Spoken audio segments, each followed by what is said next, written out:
gabi ka tekno nagayaw si Kuya. Kasama ko natin ngayon si Kuya Renzo. Hindi makita yung kagwapuhan mo. Iyan natin, flash natin. Ayun. Parang 10 years old to.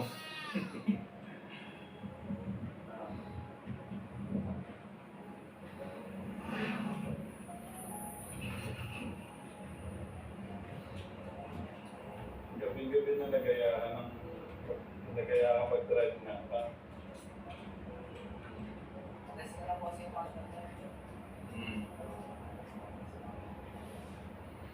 Kaya nakakita.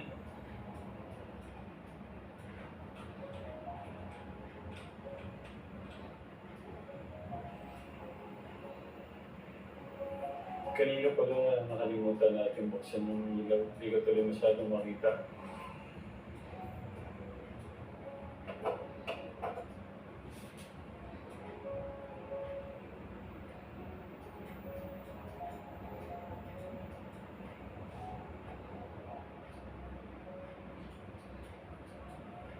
So, I said, so,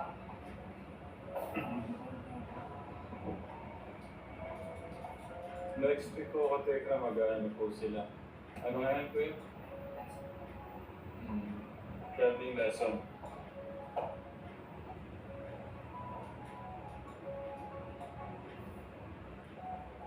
Papa-enroll natin si Kuya next week at Tekram sa driving lesson. Sa mga nag-alala po dyan, front camera ko lang po.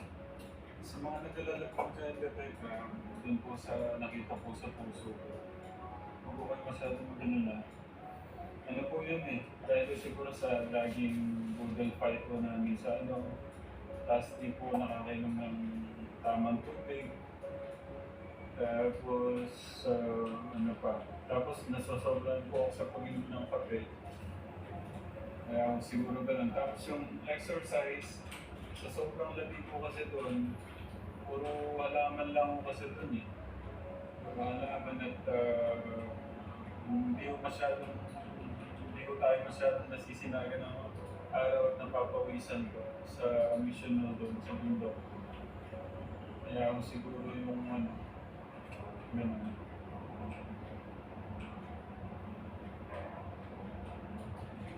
Pero huwag po kayong mag-alala. Dahil po ang mga bawal at dapat gawin para po bumalik po yung kung nakita ko nila sa gagawin mo natin. Para mas makasama ho natin ng matagal yung mga anak ko natin at kayo kapatid. And thank you po sa lahat ng support ko tayo sa pag-alala po niyo. Thank you.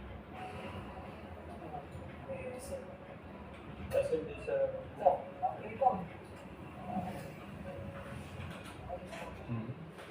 sayang ang uwihan mo. Sayang yung ilawan sana.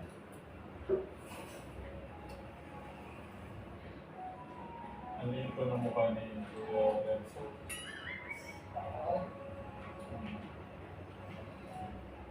Ilan taon ka sa?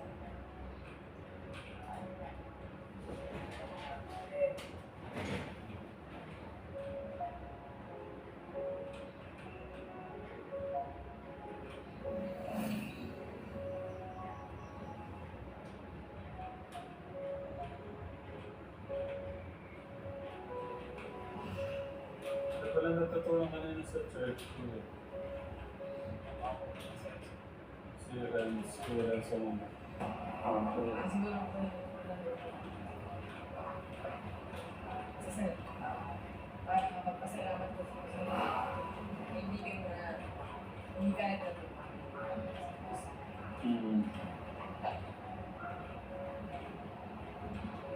yan din sa pero masaya yung pagiging mo yung kumbaga dahil siya na napako mas palalim mo pa natin yung parang kapatid natin kumbaga mas magpag-ialo kasi sa parang kaya sa mga kabataan kasi sa mga kabataan kumbaga mas na kasi yung mga distraction mga kainis Kamunduan, Kuya. ako doon mga kainis gusto namin po nila isip alas na lang po mga kabataan maliit lang ang lalagyan ko. Hmm. Gusto ko magpasalamat kay Kuya Renzo sa pagiging mabait kay Kuya. Hmm. Parang ako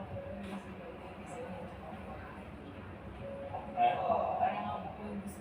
Parang ako po yung gusto mag-ibig sa inyo sa akin. Bakit? Yes, so ngayon. Hmm. Okay. Ang ginagawa nila po, parang ako. Oo. Yun, no? Grabe naman yun.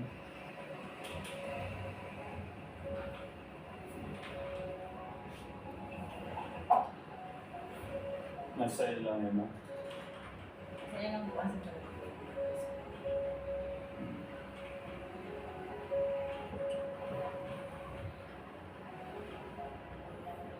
Anong masasabi mo doon na?